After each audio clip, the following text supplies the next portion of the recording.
It's Dave Joe once again for Punch Out Boxing. Pleased to be joined by Giorgio Dracula Isaila. How are you? And I love the, I'm the all good. Dracula part as well. Very good. I'm all good. Thank you. Thanks for having me here. Good, good. Just off camera, we were talking that, usually you talk to my colleague Ra, but I've just explained as on the other half of Punch Out Boxing. So let's get straight into it. 7 fights, 4 KOs. It's fair to say the York Hall is your home away from home. Every fight at the York Hall. Fighters sometimes dream about fighting there once, but you fought there 7 times now There were times, consecutively. yeah. Yeah, I mean, what is it about the York Hall that brings the best out of you? Well, first of everything is it's I love it. It's a really good venue. It's so much history behind, and I'm so grateful to share my boxing on that arena. Like obviously having 7 fights over there, I start calling the York Hall the new Dracula Castle.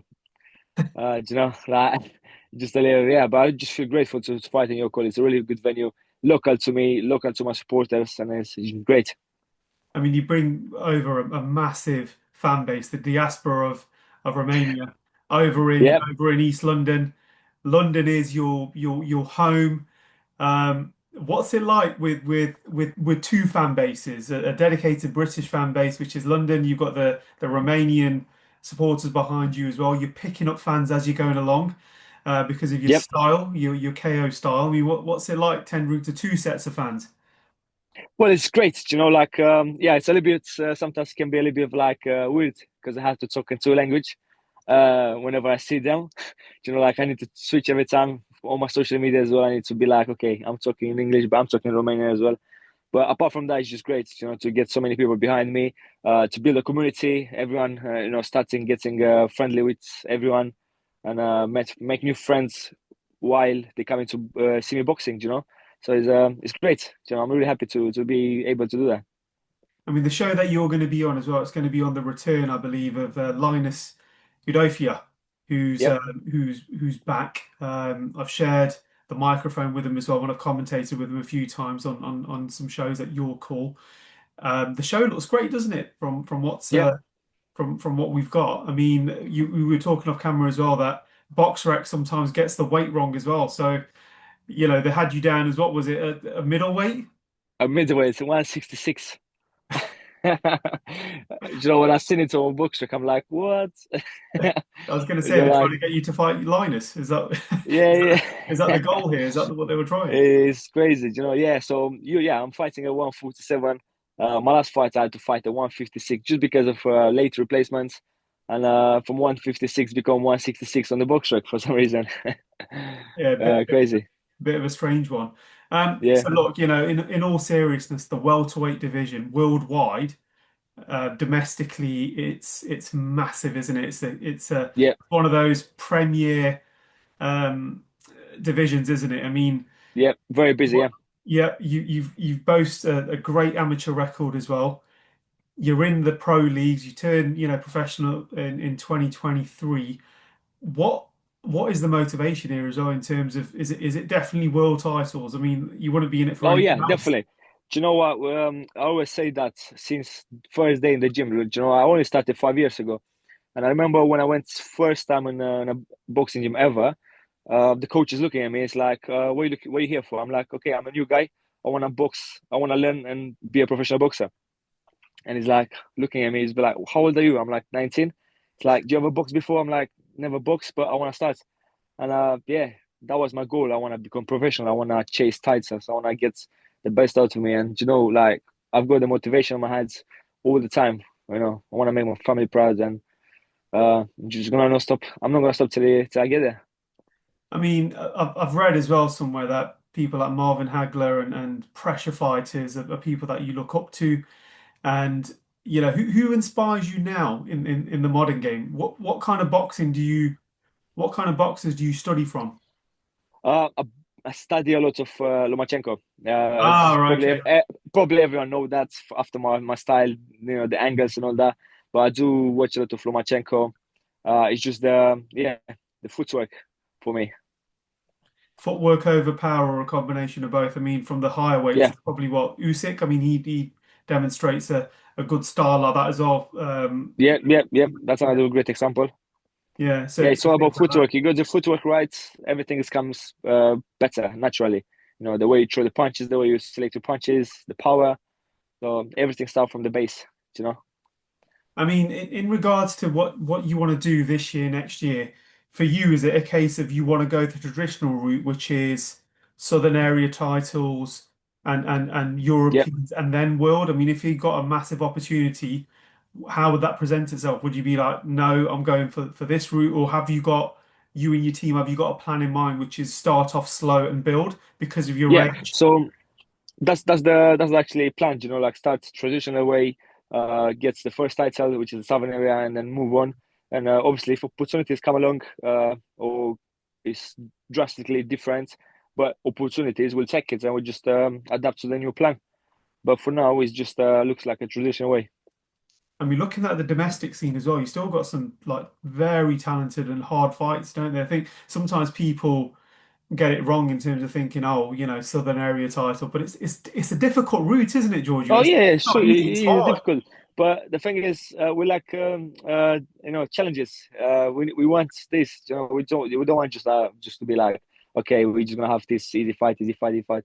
You know, I just want to build my record, and then once that record is built, I'm ready to step up. I just want to step up on anyway. You know, I mean, you're fighting on so what is we need. a yeah. I mean, you're fighting. You said on September the 13th, which the Yep, World that's the next one. Boxing Yep, in World Boxing, that's a massive date anyway because it's Canelo versus Terence Crawford. yep, The same yep, yeah, night, so yeah. you can share that, can't Pretty you? Say, nice. look, we fought on the same night, albeit on different sides of the continents and different sides of the world. But if Yeah, we just look at that fight in particular, I mean, look, Terence Crawford, multi-weight champion, fighting what consider to be, one of the best fighters, not only as a super middleweight, but in the world through multiple weights. yeah, yeah, yeah. How do you see that one go down? If do you think Terence is out of his depth? Do you think Canelo's best days are behind him, or what? How do you Don't see? know. You know, I think it's a good 50-50 one, but I just see Canelo doing better just because of being more experienced and not just being more experienced, but being more like used to fight bigger guys. You know, like he always fought bigger guys, and now to fight Crawford, who is coming from 147, I think that'll be a bit easy for him in a way of like who got the more power, who is gonna dominate, who is gonna have the way advantage. Yeah, obviously Crawford is a good boxer, he's a great boxer, skillful, but is he enough to be skillful against someone big? Do you know, sometimes he is, sometimes no. Like the great example is Usyk. Of course, skills pay over everything. But is the same case for Crawford's? We don't know. So yeah, I think it's gonna be a good one. But I see Canelo doing way better. Yeah, it's gonna be an interesting one. And then with yourself as well. I mean, look, you're making welterweight comfortably, but I take it that the ambition could be, you know, going up the weight classes. Is that the ambition potentially? What to go even lower, They go even higher from even what? higher? No, Yeah. do you know what? Are you comfortable at this weight? Obviously, well, so the plan was like obviously I'm now welterweight, right? Yeah. But I potentially go lower for Oh, future, right. Okay. especially if I start getting in the title fights. I could even try a super lightweight. I feel good when I make weight. So Yeah, yeah, you never know as long as it's comfortable. I mean, some people they exactly. find Yeah, it yeah, yeah, weight cutting and stuff. I think sometimes looking at people's heights and everything like that, they tend to go higher, don't they? They tend to go yeah, the yeah, other yeah, direction, but low is quite interesting as well. So yeah, so in terms of fights, so you look up to Lomachenko. I mean, he's one of your heroes, and yeah. Oh, Agler, you like the 100%. pressure fighting, you like the the style of Usyk as well. Um, in terms of after the York Hall circuit and everything like that, where else would you like to fight? Where else would you? Well, What's a do you know dream for what? you? A dream for me is to fight on my own country. Yeah. That would be a great dream. I was actually very close to do that Oh yeah. over the summer, but I've got told for the show a bit too late, and I was already confirmed to fight in Yoko, which was the last fight. And I'm like, I'm already on a different fight. You know, that was supposed to be on the 7th of June, and I had to say no just because of the late notice. And I was already in camp for 14th of June. which you just passed. So maybe another time, But yeah, definitely that one. Or I don't know, Wembley. Like that's a dream. You know, You, like you never know, do you? I mean, look, a fighter that springs to mind who had a massive platform because they took a late notice fight with Shakur Stevenson was Josh Padley. yeah, yeah, yeah, Flew out to Riyadh, and then now, signed to Matchroom. So anything can happen, right? It's just a yeah, phone yeah. call. All of a sudden, maybe get a phone call. I'm ready. Yeah. Give me that phone call. Call me. Yeah, because you never know, and even DAZN now as well, they're showing, your top tier fights. They're showing GBM fights as well, Southern area fights. If we were to look back maybe 10 years ago, this never would have happened. On No, Sky no. Sports showing Southern area fights, and there's no disrespect to the Southern area title or the Midlands area title. It's just something that never got recognition when, the market then was let's just focus on world titles, European titles, Yeah, British yeah. Commonwealth. But now you guys are getting the recognition that you deserve, and quite rightfully so as well. Because I'm always saying, look, to get an area title is still very hard work Oh because yeah, the it's still talent, yeah, of course. it's difficult, isn't it? It's not anyone can do this. Yeah, I agree with that. No, it's any title is difficult. Like, at the end of the day, you fight someone who is as hungry as you.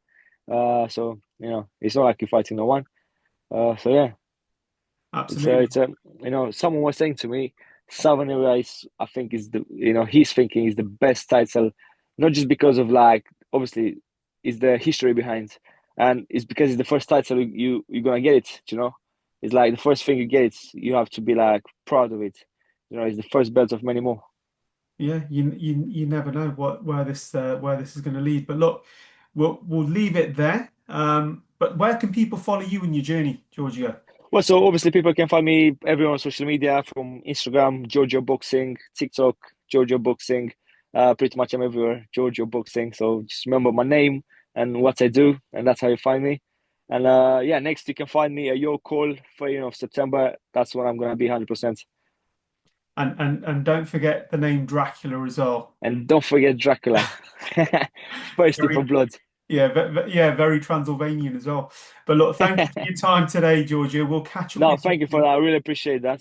That was No great to problem. be here. Anytime, and just let us know. We'll do this again after your outing at your call again. Yep, great. Thank you so much. No problem. You take care. Cheers.